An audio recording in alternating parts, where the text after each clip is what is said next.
Croyez-vous ça, que Dieu sauve avec puissance? Oui. Par chance qu'on est là.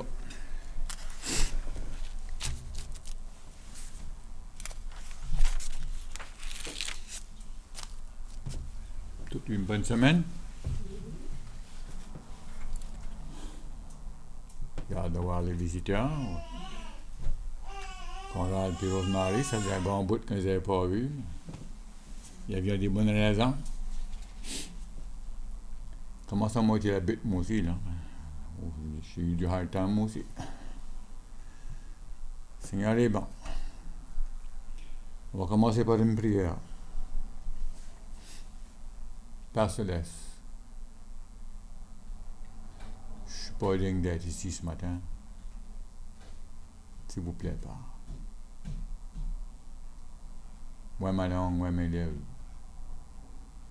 Pour que ce soit tes paroles qui sortent de ma bouche. Remplis-moi de ton esprit, Père. De sagesse, de discernement.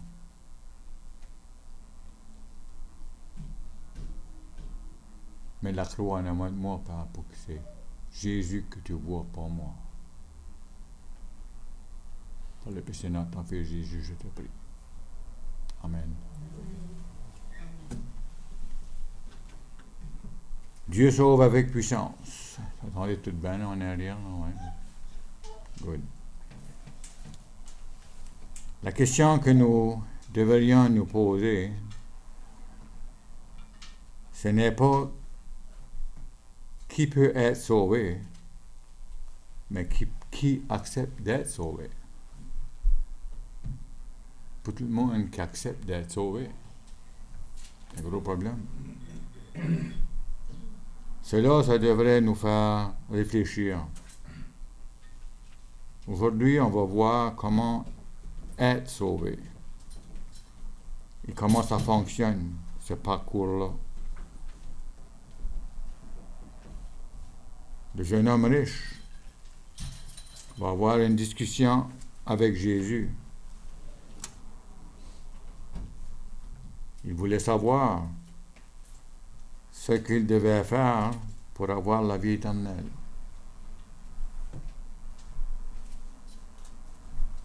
Après cette discussion-là, les disciples demandèrent à Jésus, qui peut être sauvé? Matthieu 19, 25, 26.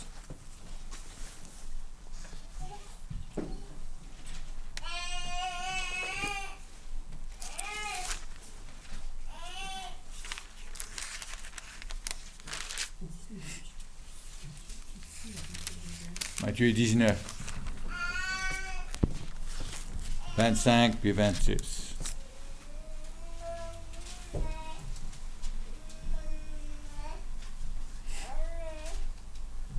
Les disciples, en entendant cela, restèrent complètement ébahis. Ils se demandaient, qui peut donc être sauvé? Jésus les regarda et leur dit, pour les humains, c'est impossible. Mais pour Dieu, tout est possible. C'est comme Jean-Paul disait un matin dans l'école du sabbat. Avec Dieu, tout est possible. Ben voilà lui. Jésus parle du salut. Jésus parle du sauvetage qu'il allait mettre en pratique. Nous pourrions dire que Dieu, il sauve avec puissance. Dieu a toujours été prêt à venir faire ce sauvetage-là. La question est que moi, j'entre ou je n'entre pas dans ce plan de sauvetage. C'est pas vrai? On a le choix. Dieu nous a donné la capacité de choisir. Puis dire oui, puis dire non.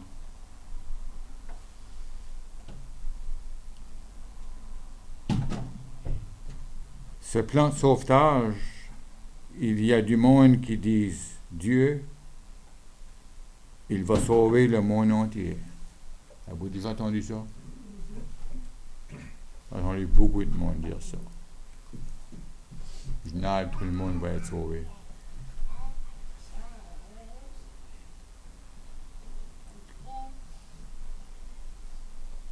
Dieu, il est venu pour sauver le monde entier. Vrai ou faux? C'est pour ça que Jésus est mort sur la croix, pour sauver le monde entier. Dieu, il est venu sauver le monde entier, mais le monde entier ne sera pas sauvé. Vous êtes d'accord avec ça?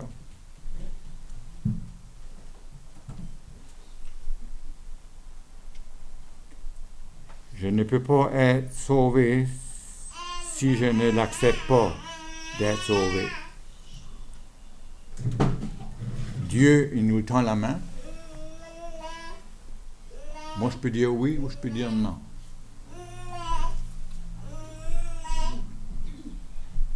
Est-ce que tu acceptes d'être sauvé?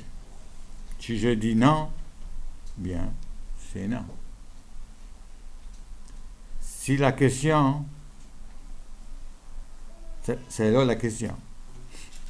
Pas de différence dans quelle domination j'appartiens. La question est, est-ce que j'accepte d'être sauvé? Dieu ne sauve pas par domination. Dieu sauve par la personne qui veut être sauvée. Si je dis oui, Dieu va faire tout ce qu'il peut pour me sauver. Si je dis non, Dieu accepte.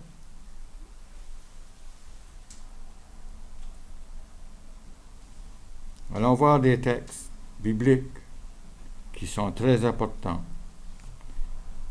Jean 3, 17. Tout le monde lit Jean 3, 16. Mais c'est souvent qu'il arrêtons là. Mais le 17 est vraiment important.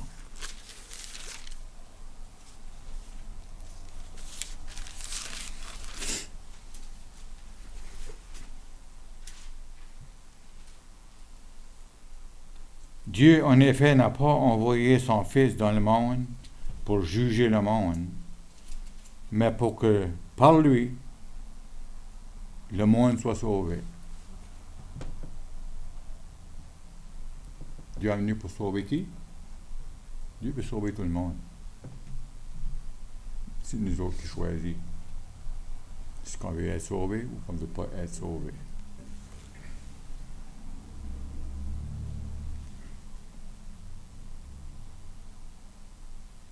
Le monde lit Jean 3, 16, il s'arrête là.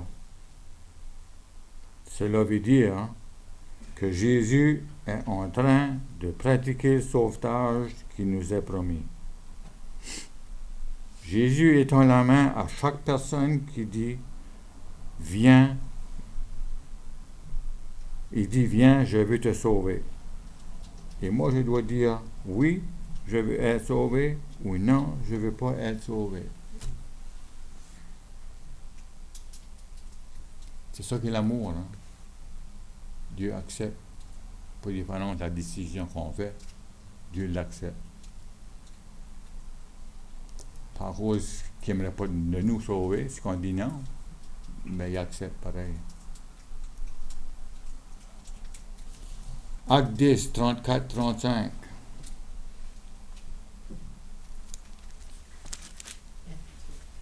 Acte 10.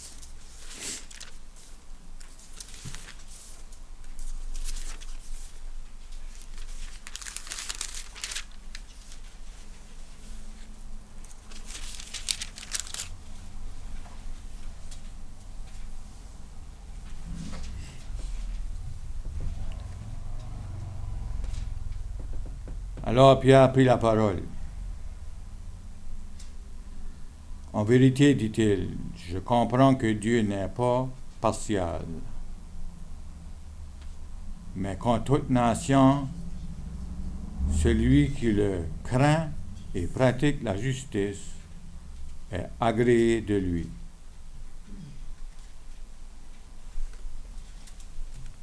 Dieu est impartial, juste. Ça veut dire ça, impartial. Il est juste. 1 Timothée 2, 3 et 4.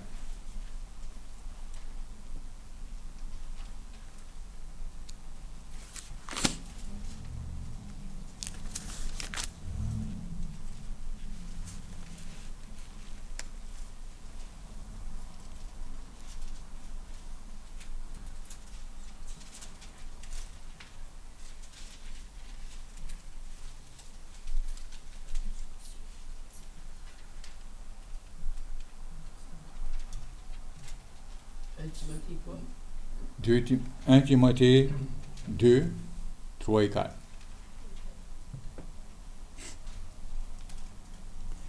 Cela est beau et agréé de Dieu, notre Sauveur, qui veut que tous les humains soient sauvés et parviennent à la connaissance de la vérité. Comment le monde qui veut sauver? Tous les humains, sans exception.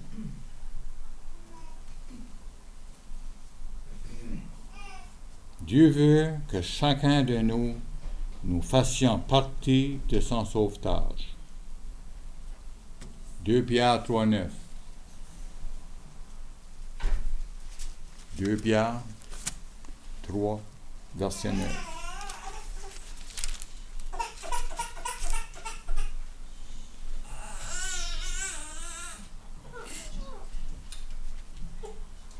Le Seigneur ne retarde pas l'accomplissement de la promesse, comme quelques-uns le pensent.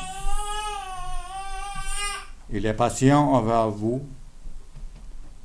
Il ne souhaite pas que quelqu'un se perde, mais que tout accède à un changement radical.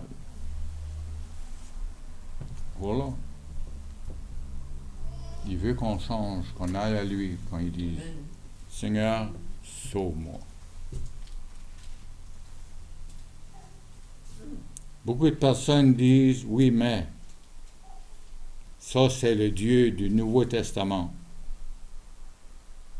Et c'est pourquoi que nous ne croyons pas dans le Vieux Testament.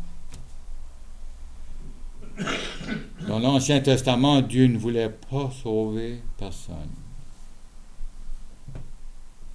C'est ça que vous avez vu, vous autres, dans le Nouveau Testament, dans le Vieux Testament, que Dieu ne voulait pas sauver personne. Il y a beaucoup qui ont avec le Nouveau Testament, ils n'ont pas le Dieu, parce qu'ils ont dit. C'est pas le même Dieu. Moi, ça m'a été dit en masse de fois. Parce que tu veux comprendre le nouveau, il faut que tu aies le vieux. Puis c'est le même Dieu. C'est un Dieu d'amour, puis un Dieu patient. C'est avec le Nouveau Testament que Dieu, il a voulu être impartial, juste. Dieu, il était pour les Juifs. Ça, c'est faux. Regardons Ézéchiel 18, 23.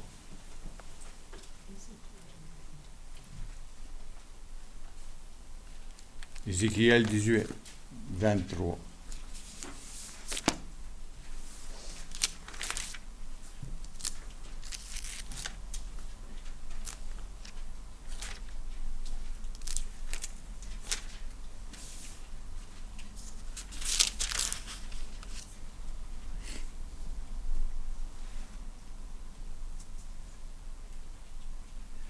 Est-ce que je désire vraiment la mort du méchant? Déclaration du Seigneur Dieu. Ou plutôt, qu'il revienne de ses voies et qu'il vive. Dieu veut qu'on revienne de nos mauvaises voies. Dieu veut sauver tout le monde possible. C'est nous autres qui fait le choix.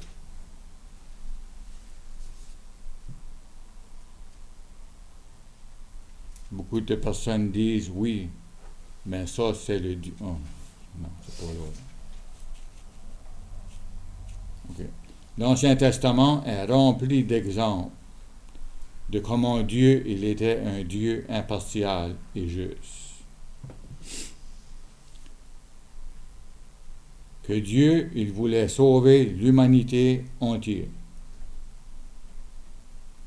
Quand Dieu appelle Abraham, il appelle Abraham pourquoi?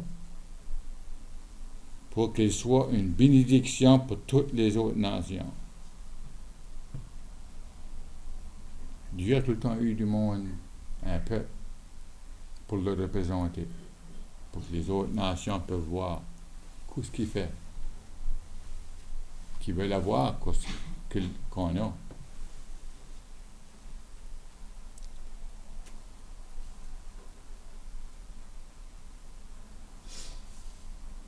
Quand Dieu appelle Jacob, Israël, il va faire exactement la même chose. Dieu va lui dire, maintenant, toi, tu vas accomplir ça que ton grand-père, il devait faire.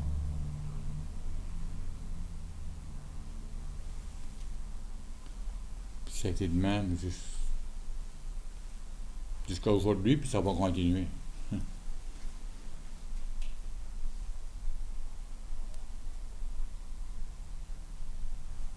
Nous allons maintenant regarder l'histoire de Jéricho.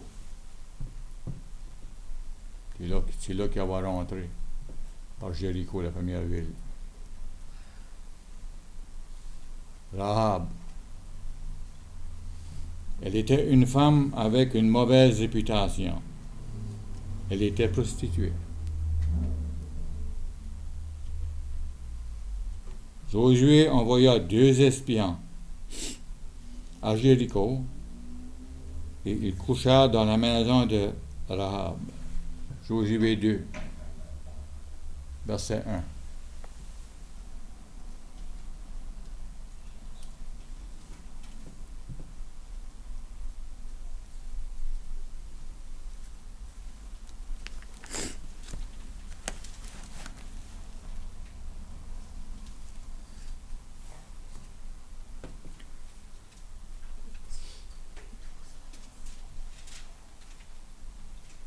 Josué, fils de Nun, envoya secrètement de Shittim 2 espions en disant « Allez voir le pays de Jéricho. » Ils partirent, entrèrent chez une prostituée nommée Rahab et couchèrent là.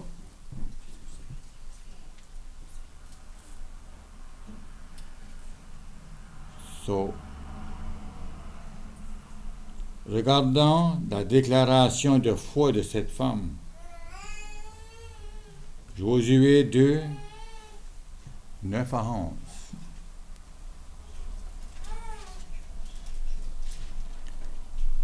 Restez là parce qu'on va être là pour un petit bout.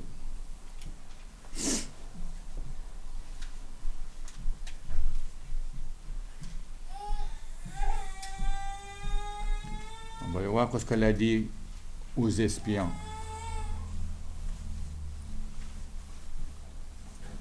Elle leur dit, « Je sais que le Seigneur Yahweh vous a donné le pays.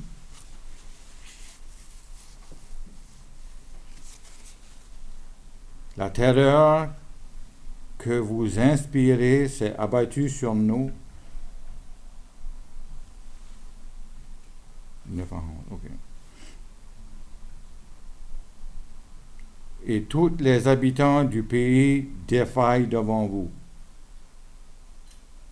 Car nous avons appris que le Seigneur a mis à sec devant vous les eaux de la mer des Jonques, la mer Rouge. Lorsque vous êtes sortis d'Égypte,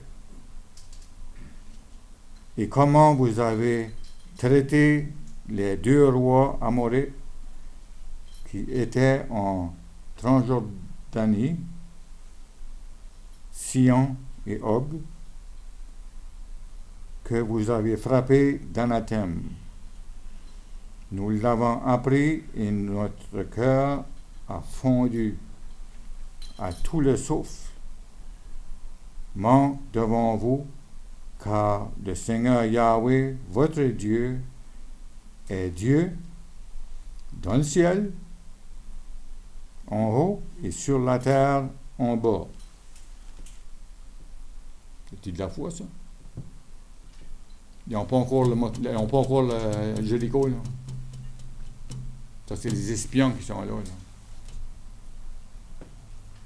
C'est ça que tu appelles la vraie foi, là, qu'on étudie en matin. On sait que Dieu vous a donné cette place. Avant que ça se fasse.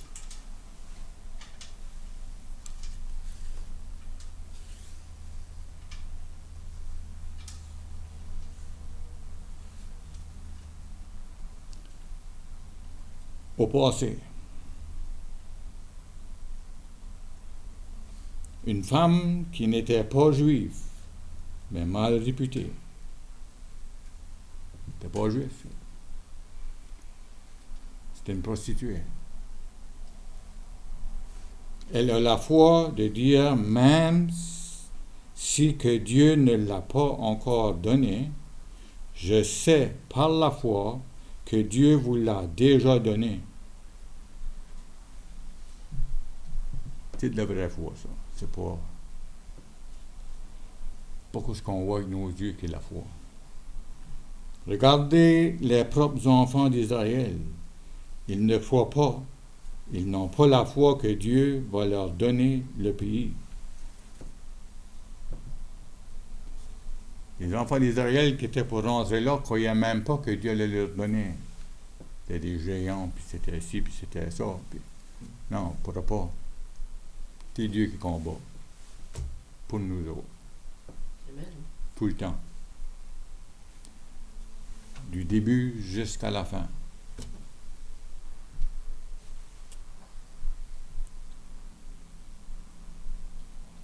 Josué 2, 12 à 24. Maintenant, je vous prie, faites-moi un serment par le Seigneur, comme j'ai agi avec fidélité envers vous, vous aussi, vous agirez avec fidélité envers ma famille. Vous me donnerez un signe qui soit certain. Vous laisserez vivre mon père, ma mère, mes frères, mes sœurs, et tous ceux qui leur appartiennent. Vous nous sauverez de la mort.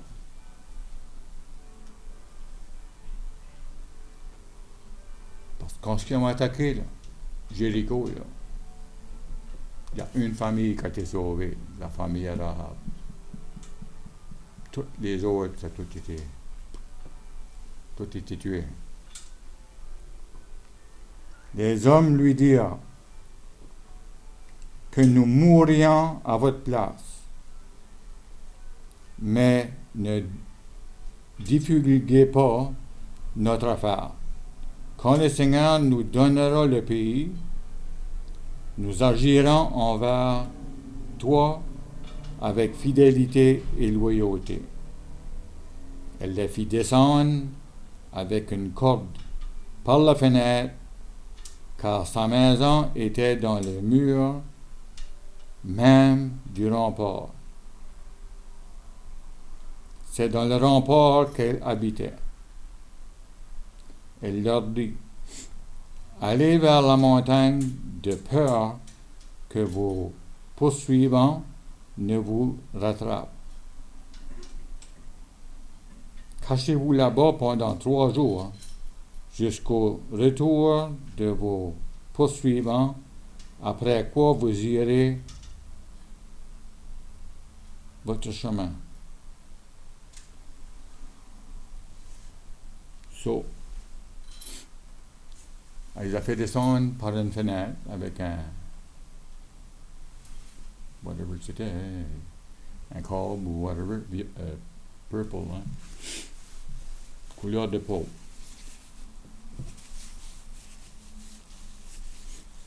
On n'était pas vu ça déjà? Quelqu'un qui s'est sauvé de la même manière? Hein? À la 10e plague, là, parce que Dieu a dit à Moïse, là, vous mettrez du sang sur les tours de vos portes. Toutes les familles qui avaient mis du sang sur les tours de leurs portes ont été sauvées. Puis pas rien que les Hébreux. Même les Égyptiens, qui ont fait la même chose, ont été sauvés. Dieu ne sauve pas par domination. Ils lui dirent, voici de quelle manière nous serons quittes de ce serment que tu nous as fait faire lorsque nous entrerons dans le pays, attache ce cordon écarlate à la fenêtre par laquelle tu nous as fait descendre et rassemble auprès de toi dans la maison ton père, ta mère, tes frères et toute ta famille. Quiconque franchira les portes de ta maison pour sortir, son sang sera sur sa tête, et nous serons quittes. Pas responsables, c'est ça que ça veut dire. Si tu sors de la porte, mais si l'on met la main sur l'un de ceux qui seront avec toi dans la maison, son sang sera sur notre tête. Ils ont pris la responsabilité de cette famille-là. Si tu divulgues cette parole que nous t'avons donnée, nous serons quittes du serment que tu nous as fait faire. Elle dit, qu'il en soit selon votre parole. Elle les laissa partir, et ils s'en allèrent, puis elle attacha le cordon écarlate à la fenêtre. Ils partirent, arrivèrent dans la montagne, et y restèrent 3 jours, jusqu'au retour de leurs poursuivants. Leurs poursuivants les cherchèrent partout où ils allèrent sans les trouver. Les 2 hommes redescendirent ensuite de la montagne et passèrent le Jourdain. Ils arrivèrent auprès de Josué, fils de Nun, et ils lui racontèrent tout ce qui leur était arrivé. Ils dirent à Josué, à coup sûr, le Seigneur nous a livré tout le pays. Tous les habitants du pays défaillent devant nous.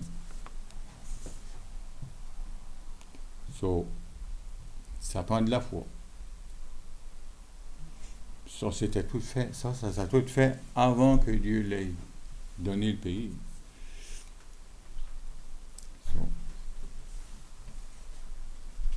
La promesse que Rahab demande aux 2 espions, Dieu ne fait pas de différence entre les personnes. Dieu veut sauver tout le monde. Comme j'ai dit tantôt, pas de différence de domination. Dieu veut sauver tout le monde. C'est nous autres qui disons, Dieu, sauve-moi. C'est lui qui fait l'ouvrage, c'est pas nous autres. Dieu tend la main à chaque être humain, et c'est à chaque être humain de dire oui, je veux être sauvé, ou non, je ne veux pas être sauvé. Cette femme-là, elle avait la foi, mais pas seulement la foi. Elle dit à Dieu, je veux faire partie de ton peuple, moi et ma famille. Dieu est impartial. Dieu n'a pas de favori. Dieu veut sauver le plus grand nombre possible. C'est très important de comprendre cela. Quand les murs de Jéricho vont tomber, une seule famille va être sauvée, la famille de Rahab. Si aujourd'hui je dis à Dieu, j'accepte d'être sauvé, ou non, Jésus, je veux.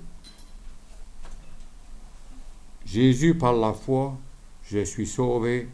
Amen. Oui, amen. Parce que Dieu, il sauve avec puissance.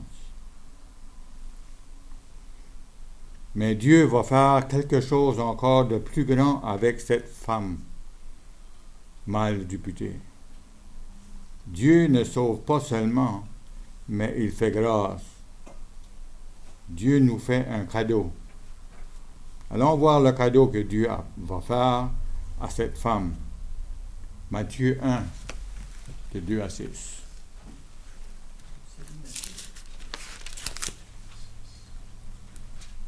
Généalogie de Jésus.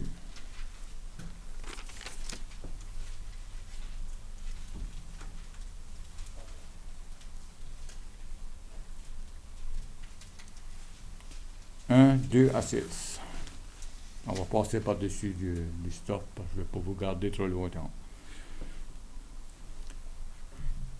Abraham engendra Isaac. Isaac engendra Jacob.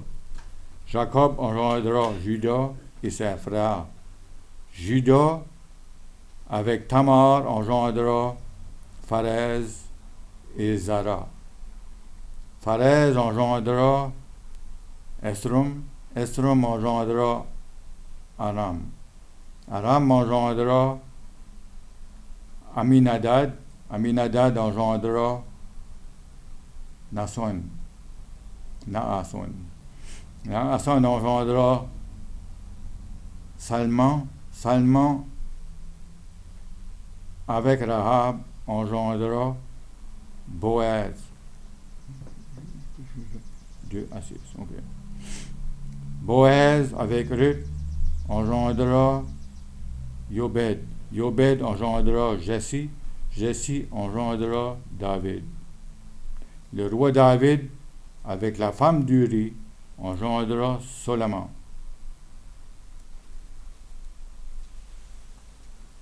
On voit Rahab là. Rahab est là dans la généalogie de Jésus. Jésus garde au cœur.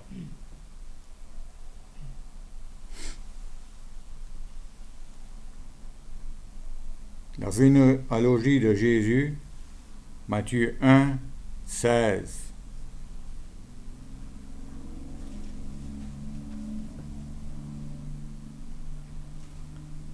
Matan engendra Jacob, Jacob engendra Joseph, l'époux de Marie, de laquelle est né Jésus, celui qu'on appelle le Christ.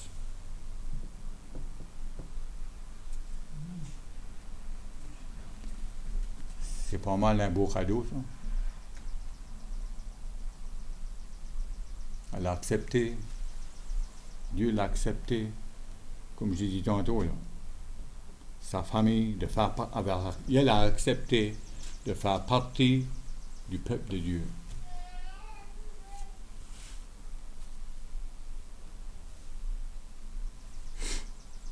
Chaque fois que nous faisons la Sainte Seine, c'est un moment symbolique pour dire « Oui Seigneur, je crois que tu es venu pour me sauver, moi. » Chaque personne de nous autres.